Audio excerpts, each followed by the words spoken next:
The Tom Woods Show, episode 722. Prepare to set fire to the index card of allowable opinion. Your daily dose of liberty education starts here. The Tom Woods Show. Hey everybody, I have a 93% male audience, so I know you are looking for that smooth and comfortable shave that, if you're like me, has always eluded you. Well, I'm glad to say the coupon code is up and running at harrys.com, where you can take $5 off their Truman set and join the ranks of cool guys everywhere. Use coupon code WOODS at harrys.com. Hey everybody, Tom Woods here, talking about cars today with our old friend Eric Peters. And I'm telling you, this guy just knows everything there is to know about cars. Plus, he's a libertarian, so he can bring those two worlds together. It's just great to have somebody on, and I know I can ask him anything, and I can learn all the things I personally need to learn while also informing the listeners. So it's great. It's just so great to have Eric Peters on. Eric runs ericpetersautos.com, but you can get there even quicker by just typing in epautos.com. ericpetersautos.com or epautos.com. The show notes page for today is tomwoods.com/722, where I'm going to have obviously the articles that we talk about in this episode, but I'll also have links to previous episodes with Eric. If you are a car guy yourself, then this is going to be like a smorgasbord for you. Eric, welcome back to the show. Good to be here, Tom. All right, a lot to talk about here. I like to save up the stories and then bring you on. We'll hit all of them. But I want to start off with one that I think, well, it's definitely going to benefit me. No question about that. And I think will also benefit a lot of the listeners. And that has to do with the old radar detector. Now, the reason this comes up, it's not entirely coincidental. It's the other night I was driving late at night. There's nobody out on this particular stretch of road. There's a work area, but those people are long since in bed. And I actually got stopped for going too fast. They didn't give me a ticket, but they gave me a warning, and off I went.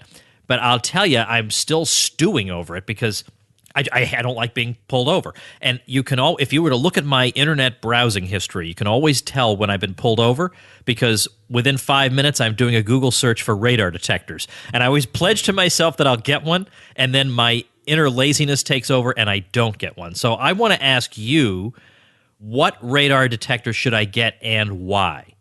Well, first, allow your inner Scotsman to take over, because buying a radar detector will save you a fortune. Speed limits are uniformly underposted, and it's only a matter of time before you get pinched, particularly if you're out driving at night and you're the only car on the road. That means you're the only victim on the road for that radar trap that's up ahead. I review cars for a living, so I'm constantly out on the road driving, and it would be wretched and miserable if I didn't have my little buddy, my Valentine 1 radar detector, that goes with me everywhere. And not only that, I'd be broke. The thing has saved me probably thousands of dollars over the years. And more importantly, it's been a salve for my soul. It's made driving enjoyable again.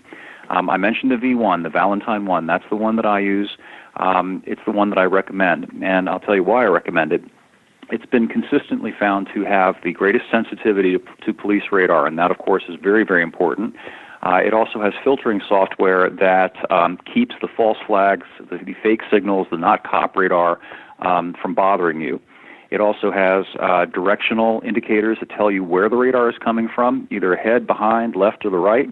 And it can track, as Mike Valentine puts it, multiple bogeys. It can track several different police radars coming at you at the same time. And it covers KKA, laser, and it also works with the latest apps, things you use through your Bluetooth-enabled device like Waze, which probably some of the people listening are familiar with.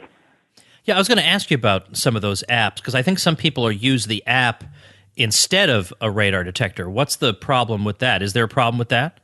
Well, yeah, because it's not telling you in real time exactly that there's a cop coming at you with radar who just turned it on. What Waze is an app. It's kind of a way for one person to sort of flash his headlights at you. Remember in the old days, people would flash their lights at you to let you know there's a speed trap up ahead? Waze works like that. It will pipe a little warning through your phone and let you know that there's potentially a speed trap up ahead. Oh, okay. See, I thought, let me just jump in, because I thought these sorts of apps, they would alert you to places where in the past people have noticed there were traps. So I thought, well, I'd be getting a lot of false signals. But you're saying these are this is a guy from 5 minutes ago, let's say, who noticed. Well, I think it's both. Now, I mean, it's possible that I'm not right about that, but I'm pretty sure that it's both. A person, let's say I'm doing it, and I notice there's a speed trap, and I punch it in the system, and then that goes out to everybody else. Of course, the cop could move.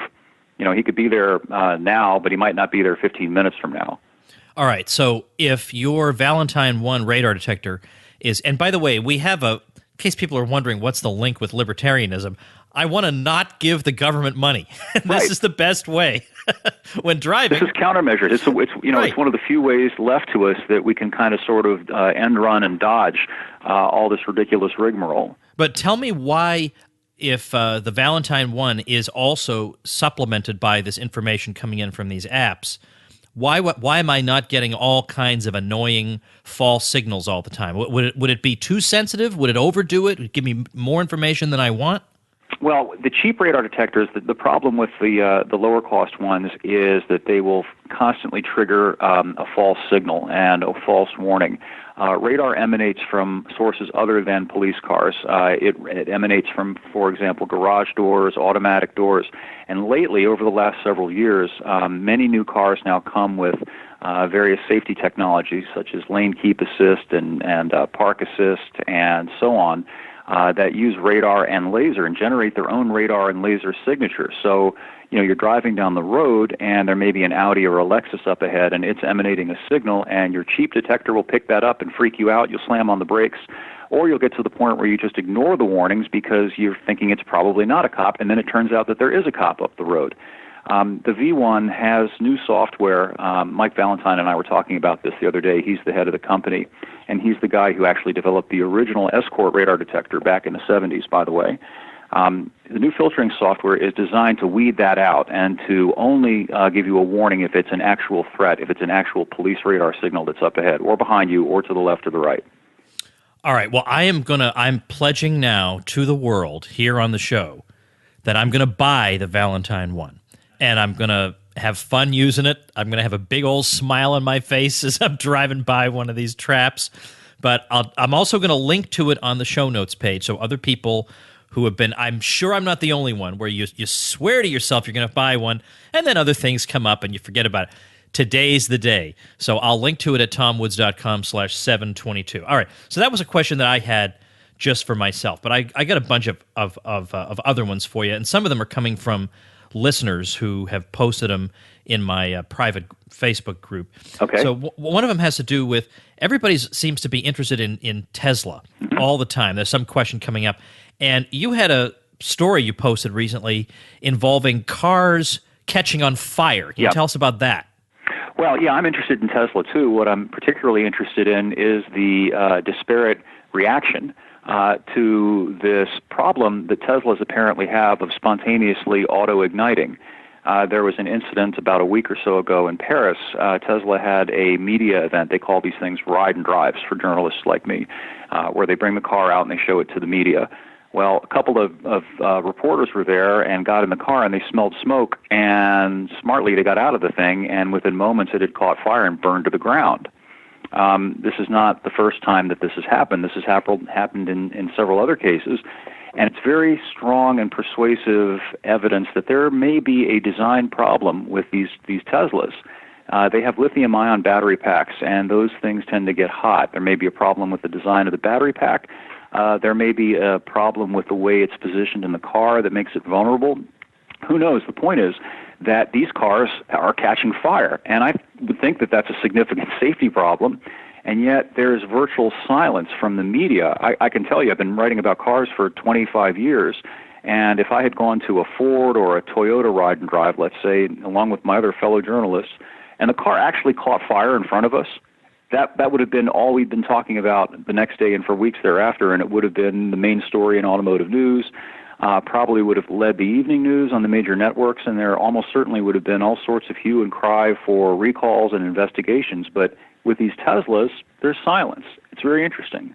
Yeah, and it seems weirdly coincidental that it happens to be Tesla. I mean, people seem to have, when I say people, I mean people who hold certain political views, seem to have a certain soft spot when it comes here. They wouldn't have for a company that was, let's say, I don't know, more purely free market? In fact, let's talk about that. What's going on in Michigan?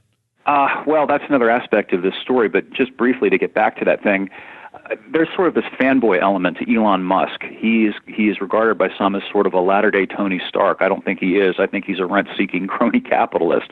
But his cars do fit the agenda, and so therefore they are soft-pedaled as far as any potential problems with them. And the government apparently opens its purse at the beck and call of Elon Musk to continue to fund his company, and that brings us to this Michigan thing. Not only is the government funding Tesla through subsidies and so on, apparently now it is also investing in buying stock in the company as part of its as part of its portfolio for retired state government workers, and it's not just Michigan. So this guy's really got a direct line into the taxpayer's vein, and it's bothersome. You know, these cars are expensive, luxurious, powerful. It's like we're being forced to subsidize 911 Porsches for elite kingpins in New York and Los Angeles, and it just kind of baffles me. I don't understand why people accept this and think it's okay. Now, that, for some reason, this is bringing to mind the whole self-driving car question. And I know we've covered this on previous episodes, but I want to know your opinion of the self-driving car, because I'm hearing stories about some of these cars crashing, and you say to yourself, well, maybe that's because, you know, it's early. It's an early form of the technology. You know, they're still testing it out. Is this a question of they're still testing it out and eventually it's going to be great? Or is it just a stupid idea to start with? What do you think? Well, there's a presumption of infallibility here that I think is very questionable. Anything that's made by people is potentially going to have a problem. So you've got that issue with self-driving technology, just as you would with any other form of technology. But the problem here is, on the one hand, you're encouraging drivers to not be attentive, to literally take their hands off the wheel, take their eyes off the road, let the car drive itself. Well, when a glitch happens, then what? You know, you've told the driver to not pay attention, to not be responsible. They're even talking about removing steering wheels entirely from the car. Well, what happens when the software develops a hiccup or when one of the sensors fails? And that will happen. It's already happened. It's going to happen again. And it's probably going to become more of a problem as these vehicles get out on the road and accrue mileage. Think about your desktop PC and how reliable it is. How often have you had a problem with your desktop PC? Yeah, exactly. And that's been my question all along, that I know the thing freezes up and sometimes it drives me crazy. And my natural thought has been, couldn't that also happen to the self-driving car? And then I think, well, maybe I'm just a technological idiot and I don't know that there are 28 ways they have around that, but maybe they don't. No. Well, and the other thing is that, the computer that operates the car has to live in a much harsher environment. Your desktop is in your house. It's probably sitting on your desk. Probably the temperature in the house doesn't vary that much. It's certainly not exposed to moisture. It's certainly not exposed to extremes of heat and cold. The computer in your car is. You hit potholes, eventually the suspension ages and the car gets rattly, it gets wet.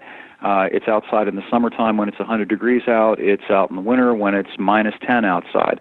All of these things inevitably degrade any mechanical system, and a computer fundamentally is a mechanical thing too, in addition to being an electronic thing. Stuff goes wrong. And I don't particularly want a PC running my car at 70 miles an hour for just that reason. All right, so the self-driving car, you're not... but yet, we're hearing this almost like an aura of inevitability about the self-driving car when you read about them. I read these predictions about how many of them there are going to be and how many different companies are going into this, and maybe the ride-sharing technology or, that whole area of the economy will be taken over by self-driving cars. It's like the fix is in, that you're going to get the self-driving car whether you want it or not. Well, they're definitely pushing it, and you got to keep in mind the context. A lot of the people that are pushing this in the media and elsewhere are people who live in urban areas, and they do short driving, if they do any driving at all. Think about people who live in Manhattan. Most people who live in Manhattan don't even own a car. They don't like cars. If they have a car, it's something they keep on hand for the occasional trip out to Long Island or something. They're not like the rest of the people out there in, as they call it, flyover country, who actually drive 30, 40, 50 miles every single day and then on the weekends go out for a couple hundred miles somewhere. So it's a very, very different mindset, and it's a very different criteria, very different types of needs that are involved. there might be a market for some of these self-driving cars within a city, for short, from going block to block to block, sort of like an automated taxi cab, for example. And I'm not objecting to that per se. I just think it's problematic to trust these things as being infallible, and more to the point, to forcing them on people, which is what I think they're after. I don't like that aspect of anything. I don't like it when they try to force things on us. All right, let's talk about the rotten spare tire. Because the small spare tire, the useless spare tire. Yeah, the donut thing. Like, we all know that you got somewhere in your car a tire that you wouldn't, in your worst nightmare, want to ride on, and that's what you're supposed to put on when your tire goes out or whatever. And you can roll along on it okay for about 50 miles till you get to a service place. And you have a piece over at ericpetersautos.com or epautos.com, even better, where you explain the origins, or the likely origins, of why all of a sudden we went from having a perfectly serviceable tire as your spare tire to this ridiculous thing. And no, it was not a spontaneous occurrence of the market economy. Yeah, well, first of all, it's not really accurate nomenclature to call it a spare, because it's not. It's a temporary use only tire to gimp you down the road, hopefully to the gas station that will let you buy a proper replacement spare tire. It's much smaller than the other tires on your vehicle. It's not designed for high-speed use. And on modern cars that typically have 18, 19-inch wheels, your car will handle really strangely sometimes, and brake strangely too, as a result of having that one little mini spare tire on it, and the other three are normal sized. But to get to your question, it all has to do ultimately with the pressure that all the car companies are dealing with to meet the corporate average fuel economy requirements. Those are the mandatory minimum fleet averages that every car company has to meet, or they get hit with these gas guzzler fines. And it may seem trivial, but by eliminating the full-size spare and tire, they drop about 30 pounds, give or take, from the car's curb weight. And if that gives them a fractional increase per car, when that's factored over, say, 100,000 vehicles, it adds up. And that's the chief reason for getting rid of the full-size spare in most vehicles and replacing it with this idiotic little temporary use spare, and the very flimsy, crappy little unsafe jack that comes with it too. That you've used at your peril. They used to have proper heavy-duty jacks that were pretty safe to lift the car. They don't have those anymore because they're heavy. All right, I want to take a quick break, thank our sponsor, and then I got some more juicy questions for you. Friends, I had two rituals when I was in college. One, every day trying to do or say something that would make people think, I'll put it that way. And also every day making myself a bloody mess trying to shave with a blade. This happened every single day. I'm a bloody mess every day. So I finally just gave up and thought, I guess I can't use a blade, I'll have to use electric. And we all know, despite what those companies say, it's a crummy shave compared to what you could get with a blade. But it's better than being a bloody mess. But I am very happy to share with you my solution to this problem, which is Harry's.com, where I got their Truman set for just 15 smackers. I got the razor handle, the moisturizing shave cream, and 3 of Harry's 5-blade German-engineered razors.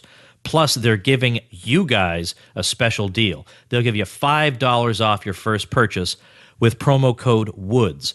So head on over to Harry's.com right now, look for the Truman set, and use promo code WOODS, and you'll get free shipping and 5 smackers off. I personally got the best shave I have ever gotten, and I bet you will too. Check it out at harrys.com using coupon code WOODS.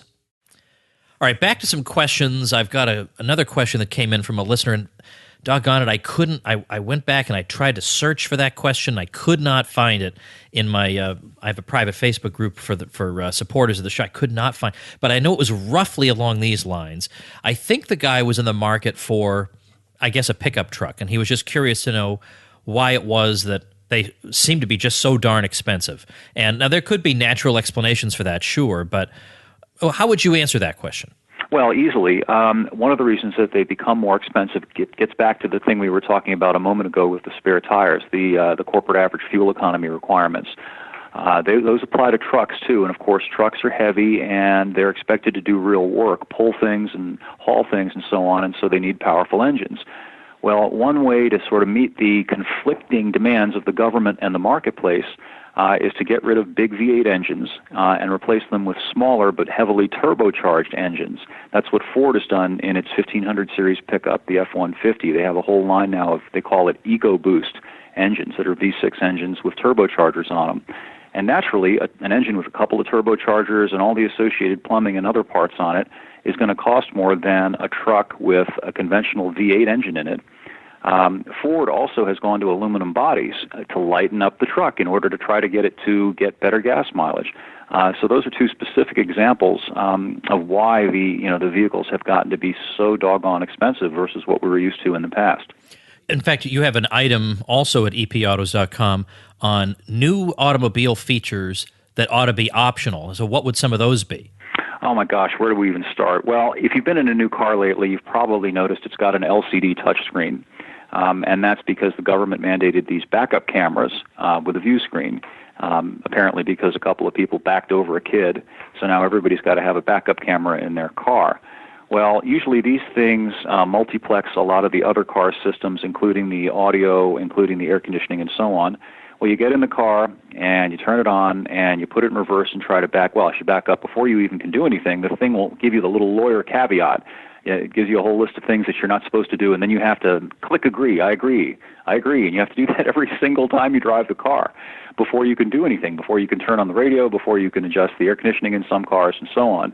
Then you put the car in reverse and try to back out, and you were listening to something like our conversation right now, and the system peremptorily mutes the radio because they think it's unsafe for you to try to listen to listen to a radio program while you're backing up the car. There's one for you.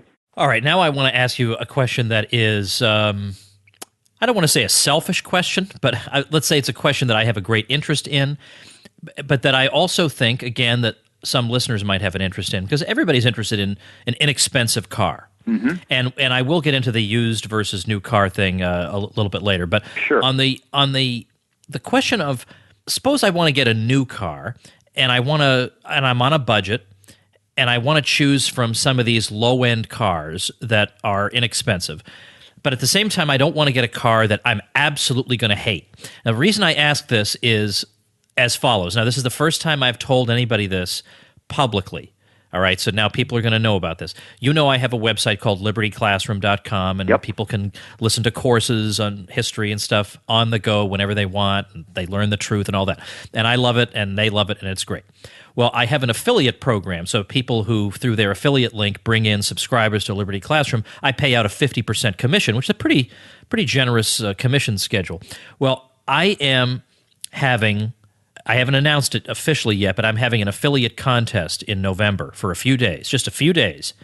And the idea of the contest is you'll still, of course, get your 50% commissions, but on top of the 50% commissions, the top 10 people who bring in the most subscriptions, the top 10 will win prizes in addition to the 50% commission. So second place through 10th place will win additional cash prizes on top of the commissions, but the number one seller will actually win a brand new car. Now, I'm not in a position to give away a BMW at this point, but maybe someday. But I want to give away a kind of like one of these entry-level cars, but I don't want it to be a car, and it'll be automatic transmission if people would rather have that than the manual. I'll splurge for the automatic. That's fine. I don't want it to be a car they're going to be cursing me for giving them. That's basically what this boils down to. So tell me about some of these entry-level cars. I hear, unfortunately, up to now, I have never heard a good word about the Nissan Versa, which I think is the least expensive brand new car. Yep. Is that unjust? How do you feel about that? I think that's a little unjust. It gets slammed because it really is a very basic car. At least as recently as last year, you could get a radio delete, or the radio was optional. If you can imagine that in a new car, most new cars, even the lowest priced ones, typically come with at least a 4-speaker AM/FM stereo with a CD player, air conditioning, power windows, and locks.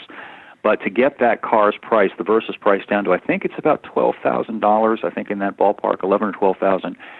They delete radio, delete air conditioning, and a few other things. So, it is as basic a new car as you can get. On the other hand, it has a very roomy back seat. The drivetrain is similar to the drivetrain that you'd find in a Sentra. And the looks, it's not a supermodel, but it's unobjectionable. It's a perfectly solid A to B transportation appliance. That said, I would personally probably move up the food chain a little bit, another $1,000 or $1,500 or so, and you can get something significantly nicer. All right, so let's talk about that. I've been looking. Well, actually, before I even prejudice the discussion by telling you where I've been looking, you give me what would be your car in this general ballpark. Okay, I'll give you two. One utilitarian, a little leaning more toward the utilitarian side or the practical side, and one leaning a little bit more toward the fun to drive and sexy side, and they're both in the same general category.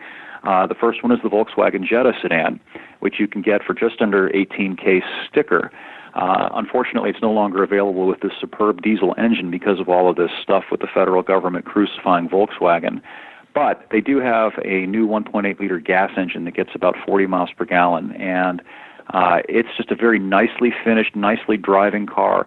VWs generally are unique in that they are the only model line of car that is direct kin to a luxury brand of car, that is Audi. It's part of the same company.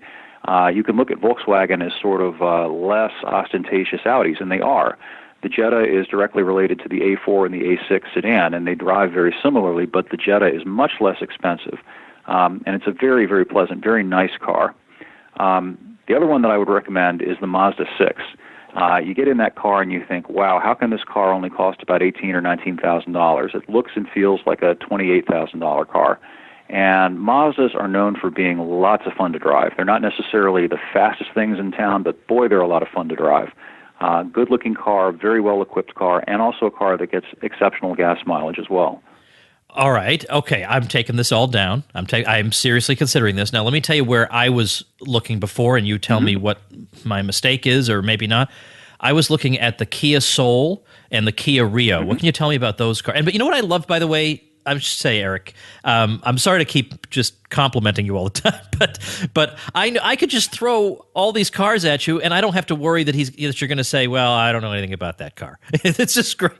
Well, I hope not. I mean, but boy, it's harder to keep track of it nowadays. Oh, when sure. I first started doing this, I literally could quote chapter and verse all the makes and models and all their features. But now, the typical manufacturer has gone from having 5 or 6 cars in its portfolio to having a dozen cars in its portfolio, with lots of submodels of those models. So it's almost impossible, unless you're Forrest Gump, to be able to keep track of all this stuff. All right, so tell me about the Rio and the Soul. What do you think? Okay, the Soul, they're selling those things hand over fist. It's what they call a box car. In Japan, these little box cars, they're kind of stubby. They look sort of like a bulldog. They're just very pugnacious and entertaining. They are very roomy inside and very versatile inside, with a very small footprint on the outside. It's a neat little vehicle. There are several other vehicles in that class, but the Soul is one of the standouts. It's got a lot of high-end features in it for the money, very versatile, neat little fun car. Potentially a good family car, too, because it's got a decent back seat and it's got a lot of cargo room. The Rio, on the other hand, would be good for a commuter, good as a second car. Nothing wrong with it, but it is a subcompact, and it is not really a car that you could put 4 people comfortably in. In a pinch, you can carry some passengers back there, but not if you want to remain on good terms for them over the course of a long road trip. All right. Well, this is good for me, and it's good for people who are in the market for such a car.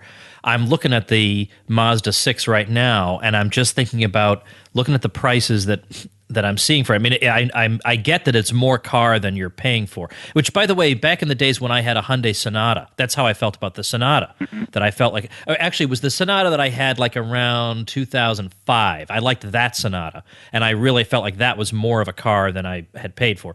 But the thing is that if the 2016 is in the low 20s, then the 2017 is going to be close to the mid 20s. And now for my first affiliate contest, I'm afraid it's getting a little bit out of range for me. Okay. So maybe I'll go down a notch to one of these other ones. But I'm glad to know that I basically can't go wrong. And it is valuable to remember just how vastly inferior cars were years ago, not just in terms of the features, but in terms of how long they would last. And so let's talk about that now, about the trade, about these days. How has the calculus of do I get the brand new low-end car, or do I get the 5-year-old higher-end car for roughly the same price? How do you decide about that? Well, you have to kind of just fast forward to the current. Most people are still stuck in the mindset of, well, when a car is 4 or 5 years old and it has 50 or 60,000 miles on it, boy, it's really getting tired and it's making me nervous. I think I need to go get a new car. These days, almost any car, regardless of the make or model that you buy, is hardly broken in at 50,000 miles and 4 or 5 years old. They are so well built that, short of abuse, you can very realistically expect that car to go for another 150,000 miles. And the big thing is, you will have saved probably about 30%, maybe even 40% versus what you would pay for essentially the same car new. And not just up front, but also in terms of things like property taxes, insurance, and so on, which are all much, much higher on a new car versus a slightly used car. All right. So tell me what Eric Peters himself does. Do you buy a car and you just hang on to it till it can't take no more? Pretty much, yeah. I mean, I'm very utilitarian when it comes to my vehicles. I've got an old pickup truck, and then, of course, I've got an old muscle car, and I've got a bunch of motorcycles. And I pay cash for my cars, and I'm somebody who can fix cars too and maintain cars. But I'm also somebody who has I like to think I have a little financial sense, and cars depreciate massively. For example, I had a BMW 7, which is their top-line model, about a month or so ago. It was $130,000. 5 years from now, that car will be worth maybe $50,000. Yeah, so, geez, 5 years. So you're losing $16,000 a year. Yeah, exactly. Yeah, that's a lot of money to pay for the privilege of getting a brand new car. Yes, it is. Yes, it is. With about $15,000, even actually as little as about $8,000 or $9,000, you can buy a really nice used car and expect to be driving it for the next 10 years without issues. Unless are somebody who has to have a new car, or you're enamored of whatever the new features are. But if you're just looking for a good, reliable, want to get in it, go to work, and drive your family around, there's simply no need to blow $30,000, $40,000, $50,000 on a car. All right, that is probably good advice. I think I still. I admit I'm still kind of stuck in that superstitious attachment to the new car. Sure. Nobody has soiled it. I'm the first one to drive it. I feel that way about houses a lot too. I mean, who knows, if people have urinated on the rug or something. Like, I don't have to deal with that. There's definitely value in that. There is something nice about being the first person to sit in the seat, the first person to drive the car. On the other hand, if you just kind of go out there and look around, you'll see, even though they don't look it, the average car on the road today is something like 10 years old. Did you know that? I didn't. And it's because, you can't tell because they don't look it. You generally don't see cars with smoke pouring out of the tailpipe, with their paint bubbling up from rust. I can remember that when I was a kid, that was common. You'd see cars that were 4 or 5 years old that were ready to be turned into beer cans at that point. That's very, very rare today. All right, I want to tell people about epautos.com. It's Eric Peters Autos, but you can also get to it at epautos.com. Eric is your libertarian car guy. That's all there is to it. I mean, you know how much he knows about cars based on hearing him on the show, but that site has got such a wonderful community of people. Eric is producing tremendous content all the time, relating cars and liberty, but sometimes just reviewing cars and talking about news related to cars. There's nothing like epautos.com, so I really want to urge people to check it out and, frankly, support Eric. I mean, he's doing this as a service to you for nothing, and he's exactly the sort of person you should make a donation to. Help keep him going because he's doing stuff that we need done, and I'm glad to know he's out there. He's like Scott Horton in foreign policy. Even though I don't always listen to Scott's show, I send Scott money every month because I'm glad he exists and I want him to exist and I want Eric to exist as well. So maybe I need to become a donor of EP Autos. I'm freeloading and I hate being a free. I'll send you a magnet if you do. Okay, good. All right, great. So epautos.com. I'll be linking to that also at tomwoods.com/722. But forget that. Just head directly over to epautos.com. Join that community. You'll be glad you did. Eric, thanks for your time. Let's accumulate some more stories and do it again soon. Thank you, Tom. I always enjoy it. All right. Tomorrow I got an episode coming up by popular demand. I'll tell you about that in a second. But the websites keep coming. I got another website started by a show listener, and I'm trying to mix it up here in presenting them to you so that they're not all libertarian websites. And this one is cardiotrainingguru.com. You don't go to Tom Woods for your cardio training advice. I'll just let's just put it that way. We'll leave it at that. But the site is cardiotrainingguru.com. And so far, the site is primarily focused on using rowing and rowing machines as part of your workout. So it's got information on why you should choose rowing for your workout routine, common rowing mistakes and how to fix them, different rowing machines and the pros and cons of them and which one you should get. Stuff like that is over at cardiotrainingguru.com. I will be linking to that on today's show notes page. So that'll be the listener website mentioned at tomwoods.com/722. So get your shout out, a backlink from me, which is worth its weight in gold, given how highly ranked and how many backlinks my site has, plus a couple dozen free video tutorials to make you a great blogger. Get all that by checking it out at tomwoods.com/publicity before you start your site. All right. Tomorrow we're going to be talking about an article that was brought to my attention by a lot of listeners. It's an article about 5 reasons Austrian economists are wrong. And normally I would just say, meh, to heck with that. But I got so many people asking me for a response to it. And it's on a website that's basically a libertarian website. So this annoys me when libertarians are, they sniff at the Austrian economists. That annoys me. So I decided we are going to respond to this thing, and we're going to do it in episode 723, which I hope you will join me for. Thanks for listening. Become a smarter libertarian in just 30 minutes a day. Visit tomwoods.com to subscribe to the show for free, and we'll see you next time.